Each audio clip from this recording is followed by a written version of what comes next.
Você tem uma passagem na China, né? Sim, E sim. obviamente, se você compara Brasil e Europa, é uma coisa mais diferente, talvez, que você possa ter passado ali. Como que você sentiu que foi estar nessa experiência? Como que você enxerga ela pra você? Era o Rebei, né? Rebei. Foi uma experiência, como eu falei antes, né? Eu já citei aqui que as minhas experiências sempre foi muito romantizada, né? No sentido, sempre fui um cara que buscava agregar alguma coisa, entregar alguma coisa. E na China, o retorno financeiro foi muito bom, mas eu não pude agregar muita coisa, né? Uhum.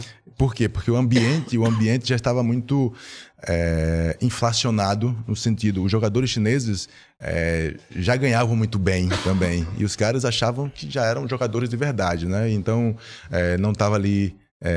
E isso é interessante, né?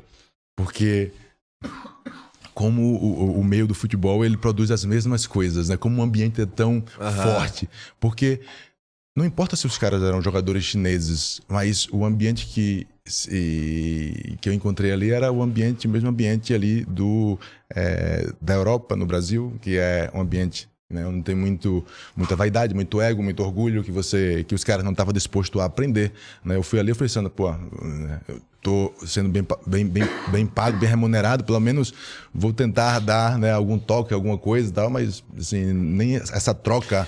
Também eles são muito tímidos. A estrutura, né, do clube era boa? Era muito boa, a estrutura era muito boa. Então, assim, tínhamos uma grande estrutura. Só que a turma não é tão boa de bola, imagino, como a Europa, o Brasil. Assim... O que você via de característica ali? Muito fechado. Chineses? A principal coisa, mais uma vez, o ambiente. Como o ambiente, ele molda a situação, né? Porque o jogo do Brasil ele é diferente. Ele tem a cintura mole, porque ele tem o drible, porque ele tem né, essa ginga. Porque a gente, como cultura, nós somos assim, né? Nós jogamos em campo de terra, no asfalto, no futsal, e temos que driblar as situações desfavoráveis que encontramos fora de campo. Então, nossa mente ela é muito mais flexível, né? Na Europa, os caras já jogam desde pequeno em campos bonitinhos, sintéticos, não sei o quê. Então, é tudo muito, né, regular, organizado. Então, não desenvolve essa parte imaginativa, criativa, de improviso, né? Não tem. Tá tudo muito, assim, estratificado, né? E na China, você percebe que, assim, essa coisa foi muito... Eu sempre digo isso porque foi muito... Quando você vai fazer... quando você chega num lugar, sempre tinha muita gente para fazer... Estamos falando de restaurante, chegando no restaurante, e aí tem tipo, 10 garçons para atender 2 mesas, sei lá. Tinha sempre muita gente para fazer pouca coisa. E cada um tinha a sua tarefa específica. Então, se um pega copo. Um pega copo, um coloca água, ou não sei o quê. Então, se você pedir para o que pega copo colocar água, ele fala assim, não. Tem que perguntar para o meu superior. Né? Muito hierárquico. Muito hierárquico, né? Muito. E era o que eu percebia no futebol também. Parecia que você tocava a bola para os caras e os caras estavam esperando e diziam assim, deixa eu perguntar para alguém o que eu tenho que fazer. Né? Eles não...